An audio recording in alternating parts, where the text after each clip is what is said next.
three players that were announced yesterday as close contacts have to isolate for 5 days and continue to test negative for 5 days from their last contact with Vance McDonald, which we presume was Sunday. So Monday, Tuesday, Wednesday, this would be day 3.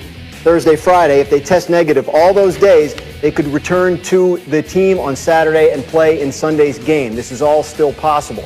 You should not assume that just because others have, for instance, Matthew Stafford last week, that it's automatic that they will.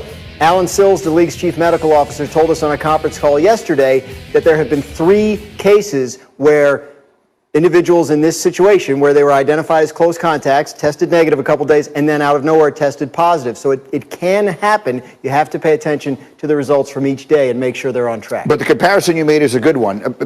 Matt Stafford of the Lions was in almost an identical situation last week. He did come off the COVID list. He did play. He didn't play particularly well. I guess there's no way to know for certain if there was cause and effect. But Mike Tomlin said yesterday that if Roethlisberger is available to play, he will play. He did. And now there's another thing. He hurt his knee in Sunday's game. So he's allowed to go to the team facility for treatment. That's in the rules. But there are very strict regulations when he can be there, who he can have contact with, which doors he can and can't use, etc. So he'll be able to get treatment on that knee. And it's possible if they cleared the COVID testing and the knee checks out, he will play Sunday. But obviously, a lot of questions still to answer. Again, they're the last unbeaten team. Let me get the guys back in here. There's not a lot to speculate about, but there are, I guess, the simplest of possible questions. Ryan Clark, my former Steeler, I will start with you. If Ben Roethlisberger, for any of the reasons we just named, does not play Sunday against the Bengals and Mason Rudolph is the starting quarterback, Ryan, who wins the game?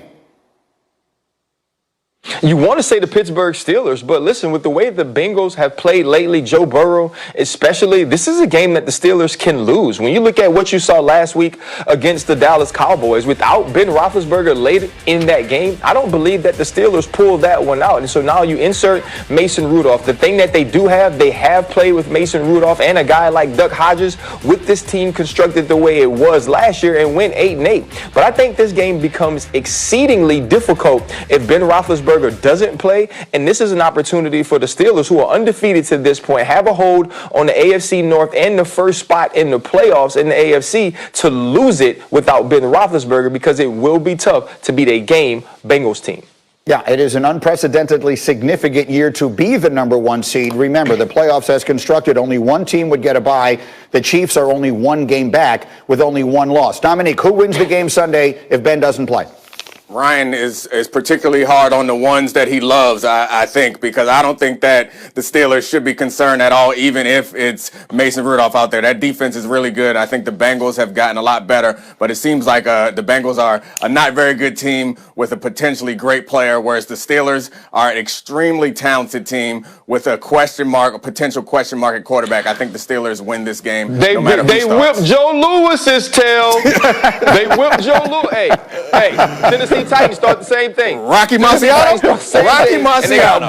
Every time we talk about boxing, somebody bring up Rocky Marciano. We're not even 5 minutes in on a Wednesday, and it has begun. Okay, let's get to the next order of business. Again, Graziano will let us know if there's any further news during the show on Roethlisberger. Let's get to the Cowboys, because on Monday, Stephen Jones said that Dak Prescott is, quote, our quarterback, and the Cowboys are fired up about their future with him. Yesterday, Jerry Jones was asked about the possibility of picking a quarterback high in this year's draft. Listen. You know, right now, it looks like we're in line for the 3rd pick. Now, it could move up, could move down, but if it stays at 3, is it crazy to bring up the idea of taking a quarterback with the 3rd pick, or the 2nd pick, if you may have it? Yes. You asked me if it's crazy to bring the idea up, and I'm answering you, yes. We're playing games here, guys, but it's not the thing to be talking about at all. You know, Dak is our quarterback. So that's what he said. Here are the percentage chances. They have a 6% chance of getting the top pick in the draft. That is behind the Jets and the Jaguars.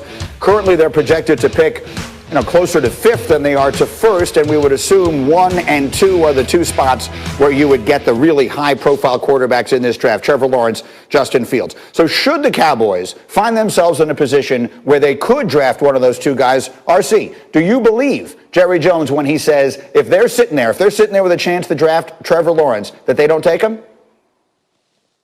Hell Hell no.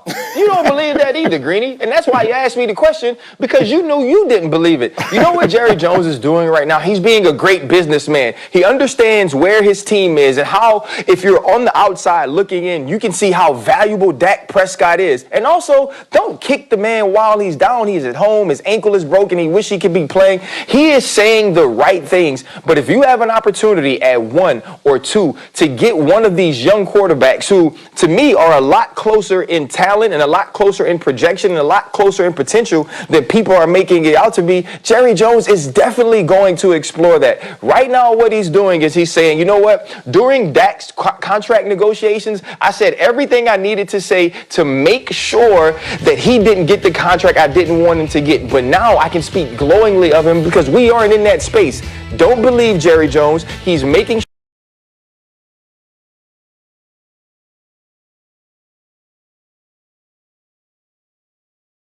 sure the public in his locker room feels a certain way about him, but when it comes time to do business, Jerry Jones is going to do what's the best business for the Dallas Cowboys, not for Dak Prescott. Okay, so I did expect you to say that, which then brings me to Dominique Foxworth, who doubles as the president of the Dak Prescott fan club on this program. So I want you to tell everyone, Dominique, just how crazy it would be to turn away from Dak and turn to Trevor Lawrence next year.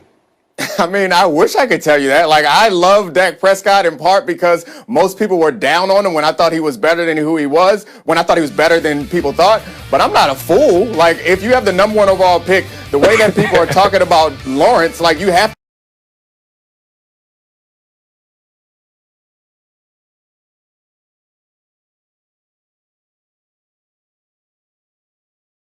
to at least give that a thought. So I think it'll be foolish because the difference between your team when you have a slightly above average to even much above average quarterback, which I think Dak Prescott is, to having a potential future Hall of Famer, which is the way people are talking about Trevor Lawrence, like that is huge for your team. So I think you have to at least consider it. And then you think about having Trevor Lawrence down there in Dallas. Can you imagine how much money that's going to make? 6'6" white Christian quarterback who can throw that thing in Dallas, Texas? Good Lord. Jerry Jones would run to the podium. Go ahead.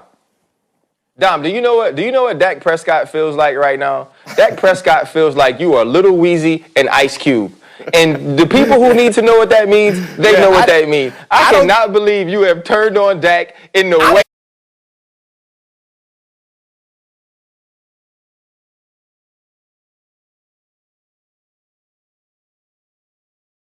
that you have turned on Dak today. I haven't turned on Dak. Believe you. I haven't turned on Dak. That's why Greeny brought the question to you because all I'm saying is